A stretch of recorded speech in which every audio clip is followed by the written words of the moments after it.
Hello everybody, welcome back to my channel. This is Green Spirit.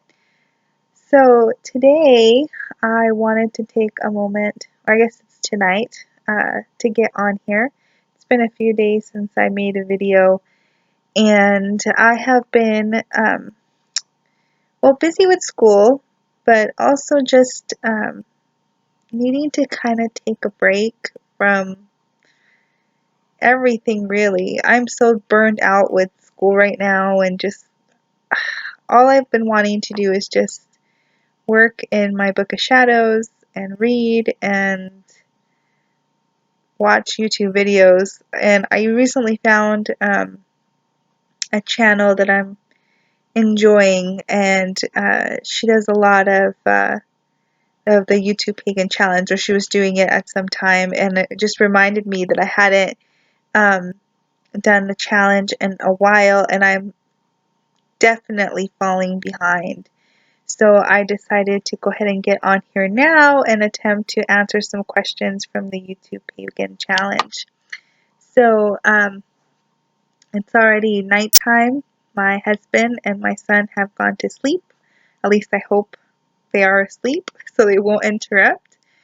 I just got home from taking my son to the carnival, and he's little, so he's kind of afraid of most rides, but he really enjoys the Ferris wheel, and he's like, Mama, I just want to get on the Ferris wheel.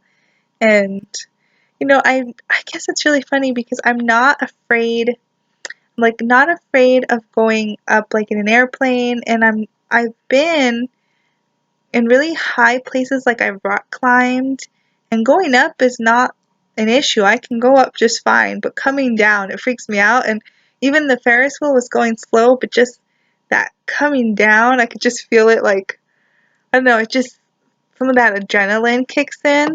I don't know if anybody else experiences that, but we're home now, he's in bed, and I'm working off of my computer today, so I hope the image is okay. I think I'm coming in kind of weird, but hopefully it's okay, and hopefully you guys can hear me.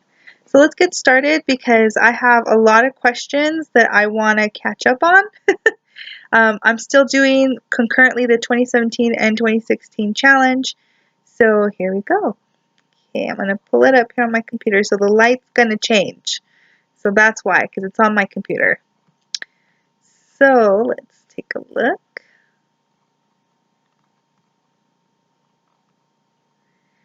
Okay.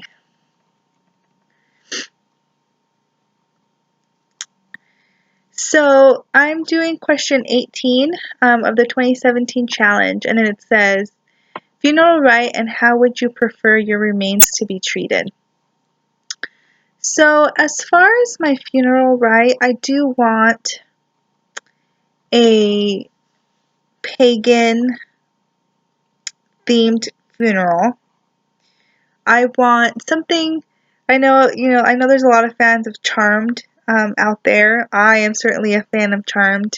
And one of the things that I found very beautiful is when Prue dies. Oh my gosh, if I just ruined that for someone, I'm very sorry. um, when she passes, they end up having a pagan funeral for her. And think I really enjoyed how that funeral was done because God wasn't really brought into the picture. It was more about the person and the life they've led, and it was very symbolic, and then incorporated all the elements. So I kind of want something similar to that. I know it's just a show, obviously, but I feel like they did some research behind it because I've since done research on it, and it's very similar. And so I definitely want a pagan funeral in which it's more symbolic and talking about the life that I've had, and the the impact I've made, if hopefully I've made any. And then as far as burial rites, I plan to be cremated. Um, Ideally, there is a company who will mix your ashes with, I think it's cement or some kind of really strong material that they end up putting into the ocean. They create coral reefs out of it, and then they mix your ashes into that. I mean, that would be my ideal. My next ideal would be is if they, did the tree pod thing where a tree would grow.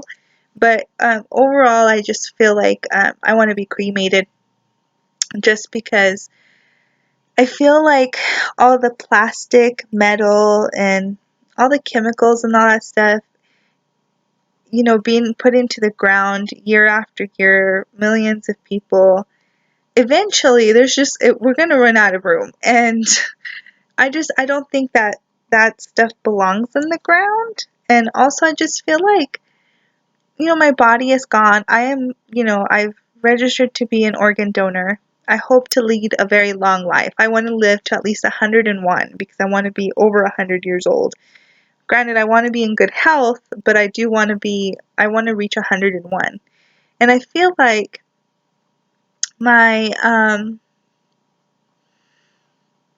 I just feel like if I were to pass before that, and I'm able to donate like my organs, I want them to take everything. I want them to take my skin for burn victims. I want them to take my corneas for people who are blind. I want them to take any organ that's absolutely viable. I'm a complete organ donor in every sense of the word.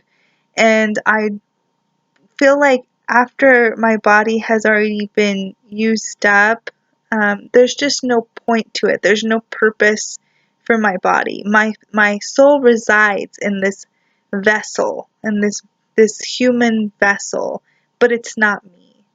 And so I just see no point in putting it in the ground. And my mom has this argument about how it's like, well, what about your son? If he wants to go visit, I'm like, I'd rather him think that, what, my mom is in the wind, or my mom is in that ray of sunshine that's sitting, hitting my face. And so that just doesn't, I just see no point to it. So that's what I plan to do is hopefully just be cremated. Ideally, like I said, I'd like to be in a coral reef in the ocean or a tree pod. If not, just scatter my ashes. I'd be happy with that. So, all right, next question. Rites for birth of a child, adoption, naming, and blessing ceremonies. So I have a son, and I wanted to do awakening for him, but I didn't do that. It's not that I didn't have the opportunity. In the city that I lived in previously, there was a very big pagan community, and there were a lot of priestess and priests around that could have performed the services. I wasn't part of a coven or a group, but there was a shop that I frequented that they did public ritual, and they did awakenings and other blessings. However, as time went by, one, I just didn't feel like I knew enough people to invite to the awakening, even though I know that's not what it's about. But also, I feel like it should be my son's choice to decide what it is that he wants to believe and wants to be as he grows older. So I didn't end up doing that. I did, when I was pregnant, I did have a belly blessing. I asked a friend of mine if she would be willing to do a belly blessing for me, and she did, and it was beautiful and more than I could have ever anticipated. I have a beautiful picture of myself. I just fully pregnant, like 8 months pregnant. But you know what? I am very critical about myself and my appearance. I've always had very low self-esteem when it comes to um, how I look. And I feel like that's the most beautiful I've ever been. And I have a picture of myself with this huge pregnant belly and flowers. She made garlands, and I have flowers in my hair, and I'm holding a big bunch of sunflowers. And really, it's kind of like not a planned photo. It was just kind of caught off guard, but I think that that's my most beautiful picture I've ever taken. And so I really like that. And I did a belly blessing. Then when my son was born, I ended up doing natural birth, water birth with a midwife. And I actually was able to essentially reach down and pull up my son. It was incredible. It was the best moment of my life. Um, he he was kind of overcooked, so he was completely clean. He was 10 days past my due date. Um, and he didn't even have to have his lungs cleared out because he screamed, and then as soon as I put him to my chest, he calmed down and he just looked at me, and it was just the best moment of my life. And as soon as he was born, I did say a blessing upon him then. Um, and then I didn't have, cause I didn't have like a naming ceremony or anything, but that's pretty much all I did.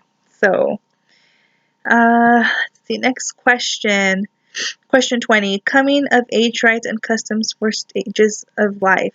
So because I didn't grow up pagan, I didn't get to do these kinds of things. I didn't get to do, like awakening, or obviously I was baptized Catholic. I didn't get to do, the coming of age or any of that. But I do plan to do things like, as I don't know. I feel like my belly blessing really was my kind of my ritual of womanhood. Um, Coming into true womanhood and motherhood. And I hope to do a croning once I am of age. And then as for my son, again, we didn't do a blessing for him or like awakening, but I would like to do as he grows up. Maybe we can do some rituals if that's what he decides, about coming of age and that kind of thing. But um, really, I haven't done any. When I did get married, you obviously, that's another whole other thing. So yeah, I haven't really done a whole lot of rituals, I guess, in regards to like coming of age and that kind of stuff. Um, Comes the next question, marriage or partnership ceremony. So I did get married. I am fully married. And um, I feel like I essentially eloped because none of my family was there and none of my close friends were there. Same for my husband. We were stationed in another town. My husband kind of made this decision about how he didn't want a big wedding just because he he he said this to me and it made perfect sense at the time. He's like, this is about us, about my commitment to you and your commitment to me and what we feel about each other. And so it's about us. And it made perfect sense at the time. So I had a very, very small ceremony. The few people who were there, they were not of the pagan persuasion, but I did write my entire ceremony, my hand fasting ceremony. I wrote it all, and we also did do the binding of the hands. So I did incorporate pagan elements into it, hand fasting elements into it, but it was very personal, non-traditional. So that's where that came in. And then question 22, is there such a thing as a twin flame, soulmate, or destined partner? Absolutely. I absolutely think that there are twin flame soulmates. I think they are two very separate things. I do believe I am a twin. If you don't know what the difference is, I encourage you to really research what a soulmate is and a twin flame is. A soulmate, so essentially what the belief is that before you come to this earthly plane, and whenever you are in the heavenly place, you have soul contracts with people that you make. So we tend to travel in the same groups, whether it be friendships or relationships or, whatever it is. But we tend to travel with the same kind of people from life to life as we are learning our lessons. And what happens is in a soul contract, you might have a soulmate, so a person you've made a contract with to be in this lifetime. And then you've maybe decided that you're going to be, married in this life, but they're not necessarily your twin flame, but they are your soul mate because you made a soul contract to be together in this life for the purpose of learning whatever it is that you have to learn. A twin flame is a little bit different. Essentially, a twin flame, my personal belief, is essentially one soul that has been split into two and embodies two different physical bodies. Sometimes twin flames, they will have a contract as well as to how they will or will not reunite in this life. They might decide to go ahead and unite. They might decide to actually be apart. But it's very, very difficult to be apart from your twin flame. And I encourage you to do your own research on this. If you'd like, you can check out Twin Flame Healers. They are here on YouTube, and they can explain it a lot better than I can. And they also have like workshops and how to work with the twin flame dynamic. The twin flame dynamic is extraordinarily difficult and extraordinarily painful. I'm not gonna lie, it is. I know it personally. I've found my twin flame many long time ago, and I don't really want to go into it too much because it's very, very personal. But having said that, I encourage you to check them out because they are really good at kind of working that dynamic. They are counselors for twin flames and will also help you with energy clearing for you and your twin. So, absolutely, I believe in soulmates, twin flames. I do recognize them as two very separate and distinct things. Let's see. Destiny, fate, luck, and chance. How much are we in control? That's question number 23.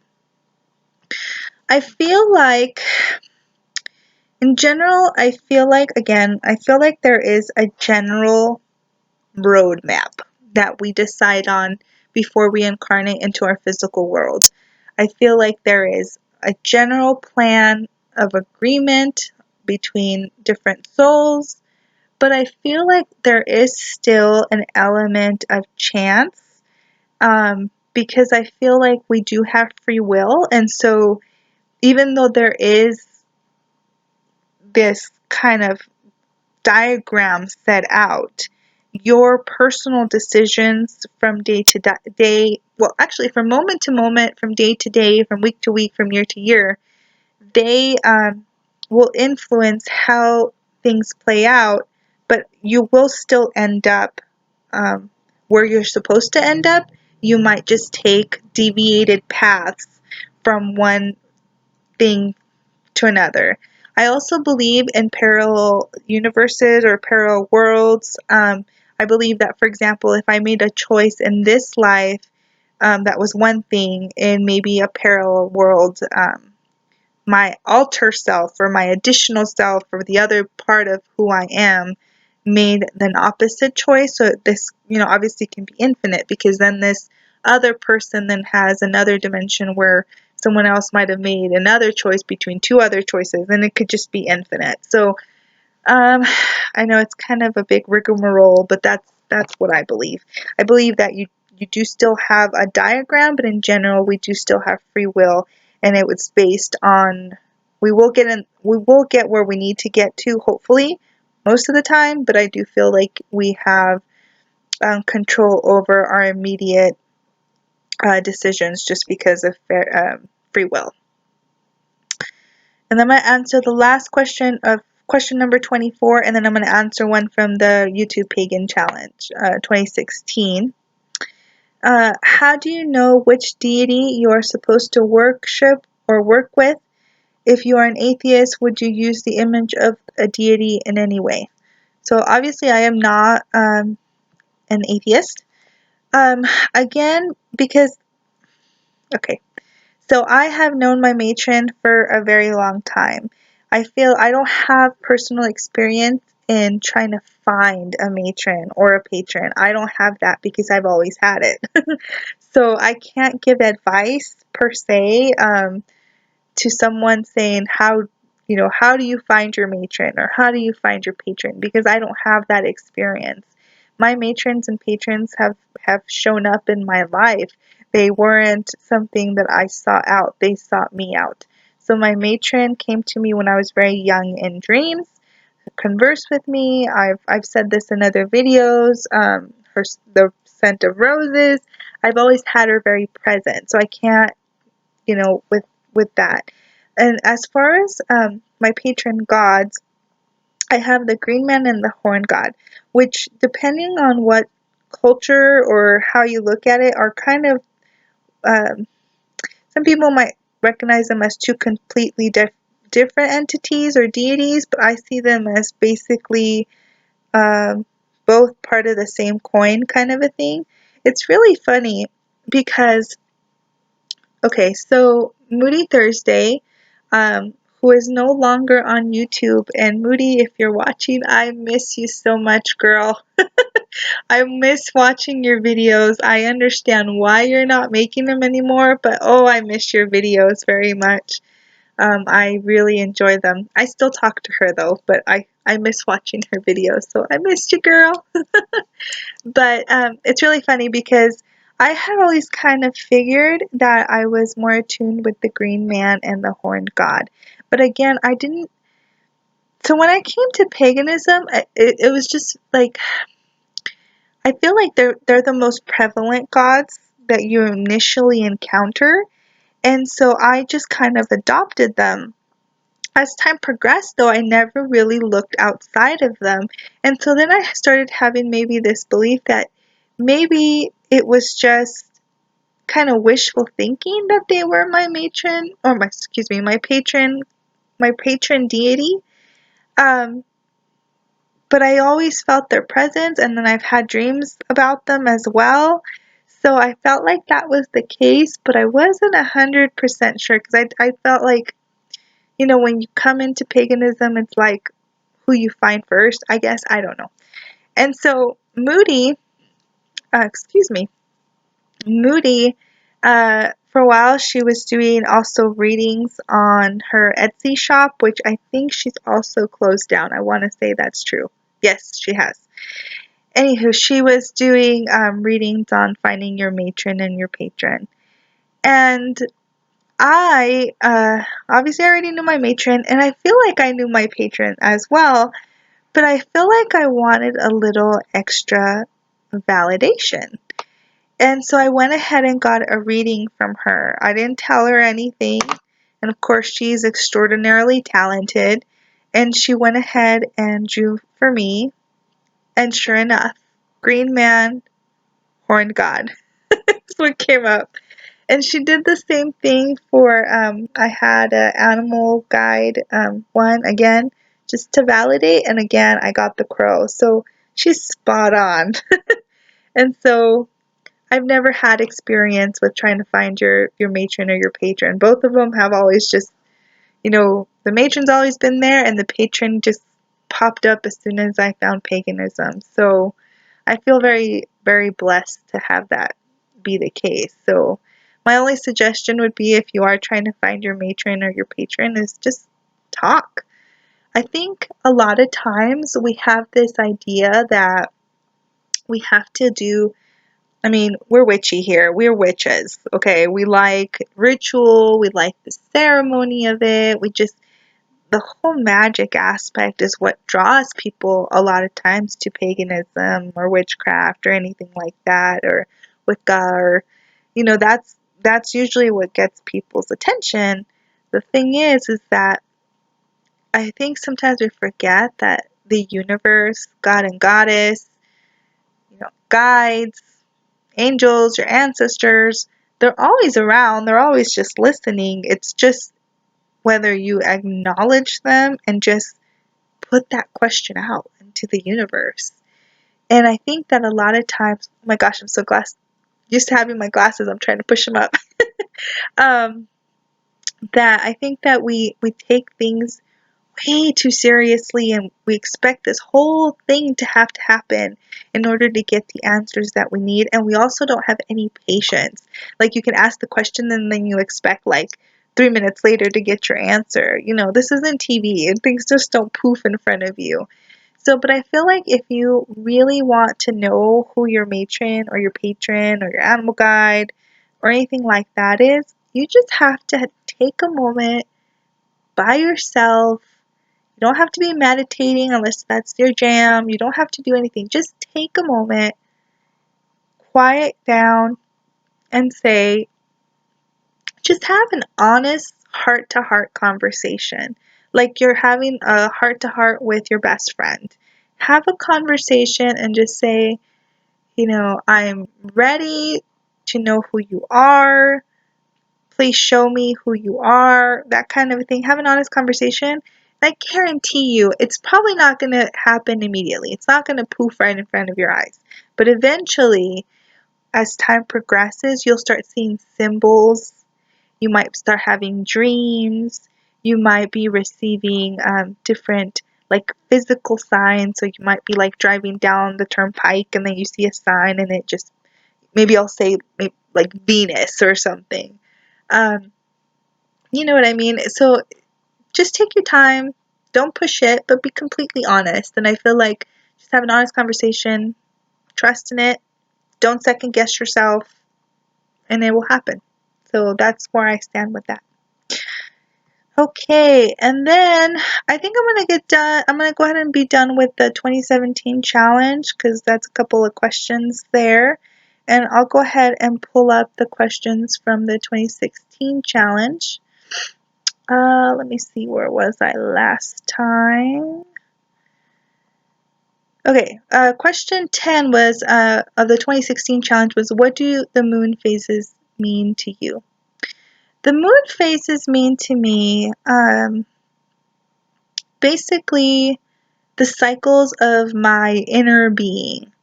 I feel like the moon phases do influence how I am throughout the month. I feel like I do change with the moon phases. I feel like they impact my daily life. I'm not saying I go outside every day and see what the moon phase is, but I start noticing that if I'm acting a certain way, I'm like, what moon phase are we in? And then like I'll look it up. I'm like, oh, that's why. That makes perfect sense. So I feel like the moon phases in that way, they just impact my emotional state very much so. I am very, very excited. Okay, so this is kind of relevant, but kind of not. I am living in a place that is in direct line with the August 21st total solar eclipse, and I am so stoked that I am going to go ahead and experience that firsthand. They say that there hasn't been a total solar eclipse in like forever and ever, but I think most people forget that there was a solar eclipse in the 90s. I saw a total solar eclipse when I was about 4 years old when I was living in Los Angeles. So I have seen one. Actually, I think I was 5. Yes, 5. So I was 5 when that happened, and I've seen one, and I obviously haven't seen one since. I'm very, very excited. I bought our glasses for my husband, my son, and myself. And then kind of cool, full circle here, my son is 5, and he's now experiencing his total eclipse, which is kind of thrilling, and he's really into space. So kind of not related to the moon phases, but kind of yeah. So I'm really excited for that. I saw this shirt with a cat that's wearing glasses, and it's like talking about, line of sight, 2017 solar eclipse. And I'm like, oh my god, I need that shirt. So there's that. Let's look at the next question. Oops, wrong way. There you go. Question 11. What of the 2016 challenge? What does the sun mean to you? The sun. The sun means life to me. Obviously, it is life. The sun makes me feel rejuvenated. It makes me feel like, especially when it starts getting hotter, as we come out of winter, I feel just rejuvenated. I feel full of energy. I just feel like it's new beginnings, that kind of a thing. I have done some magic with sun magic, with solar magic, mostly based on the book Earth, Air, Fire, Water by Scott Cunningham, working with the elements. So yeah, I feel like it's very powerful force, just superpower, I guess is how I see it. I don't know, see it as change of the seasons. Obviously, it impacts my sun sign, that kind of a thing. I think that, like most witches, I'm very much into the moon, not as much with the sun, but I still enjoy being outside, and one of the best things I feel is, when the sun hits your face. At the same time, it can make you lethargic, and I am one of those people that get very, very easily sunburned. In fact, I have the weirdest sunburn going on right now. I am normally like all about the sunscreen. My husband kind of makes fun of me for it because he never wears sunscreen. I'm like always like, melanoma, wear sunscreen. I was wearing a tank top the other day when we went to a lake, and it was like, the kind that kind of goes around your neck, and it's just like a halter. And it had like an opening on the back. I have a tattoo on my back, right in the middle of my back. It's like this, and then it's like a rose that has a little, like the leaves form a little kind of hidden pentacle in there. And of course, I'm like, we had like a sunscreen that you spray on. I'm like, spray me down, because I can't reach. And he supposedly sprayed me, and then he kind of rubbed it in. Well, I was like all confident in myself. I'm good. I've got sunscreen on. It's totally fine. Well, I came home that night, and I could tell where he had rubbed sunscreen on and where he hadn't, because there's like random like lines, like finger lines. And I'm like, oh my god, this is like the most ridiculous sunburn ever, because I've got like streaks of sunburn, and then fine, and then another streak of sunburn, and areas that are just dark and then not dark. It's bizarre. And so yeah, I have a kind of a love hate relationship. I hate being sunburned. So there's my hate for the sun right there. And I also don't like being too hot. I feel like being too hot makes me lethargic. So let's take a look. Question 12 of the 2016 challenge. What does this time of year mean to you? This time of year means to me, I'm going to be honest, I am not much of a summer person, however. I do like summer. I like the possibility of going outside, but I'm kind of a hermit. I am one of those people that I love being out in nature when I'm out in it, but trying to get me out of the house is terrible. I'm not exactly sure where this comes from, but I do have this thing where I get a little bit of anxiety. Not that I should feel anxiety over anything. I can't help it.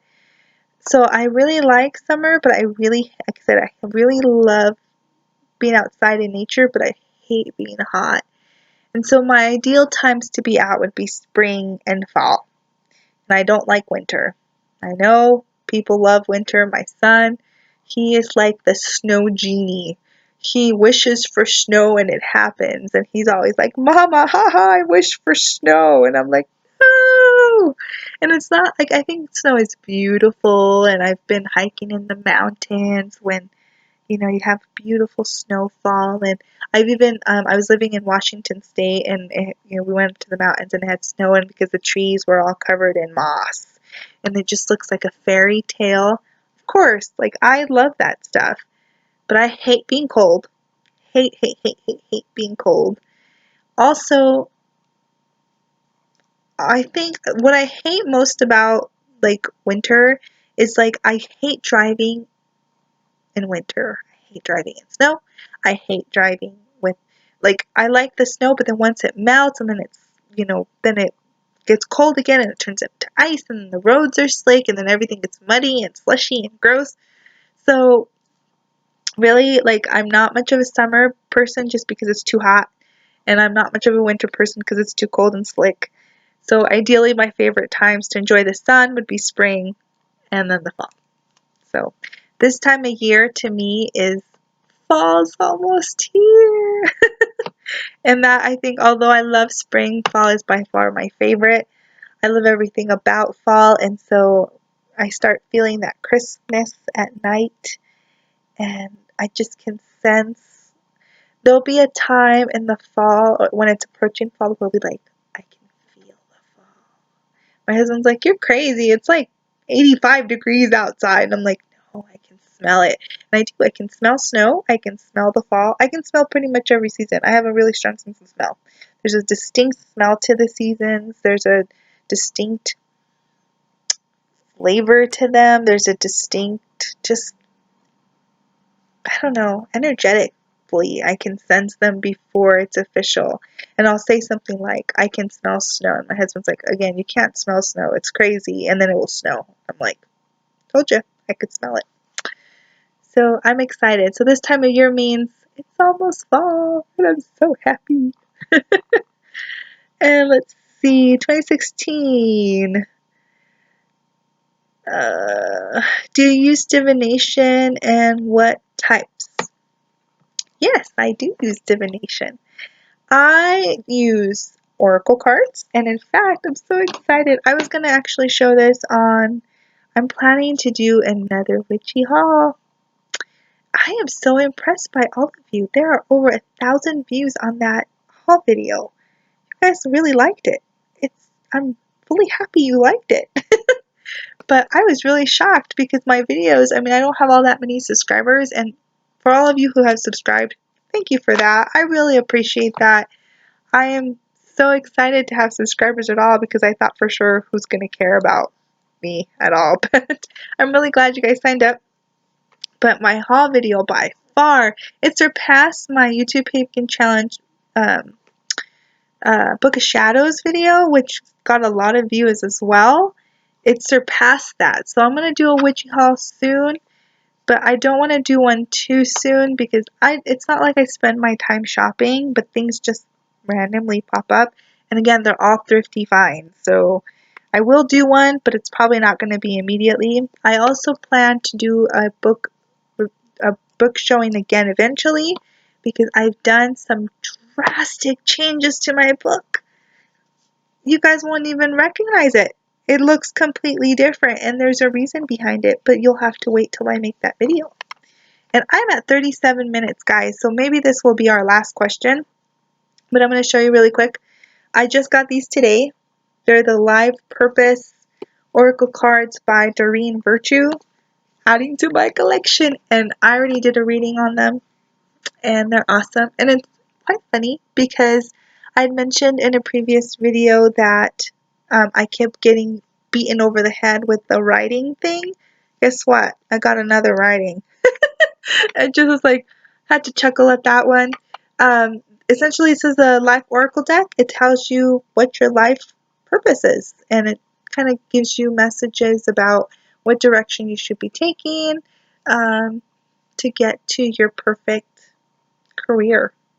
Not just career, but also just how to fulfill the needs of your soul for your life's purpose, I guess.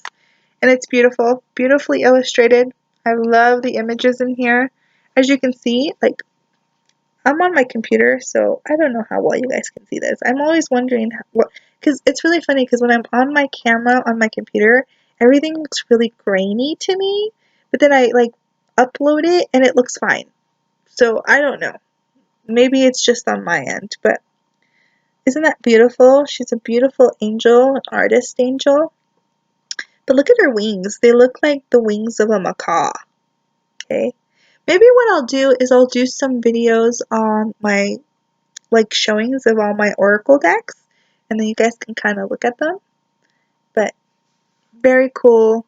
One thing is I got, so the first reading you're supposed to pull 3 cards, the 3-card spread, and then it has like things from your immediate past that are influencing your life's purpose.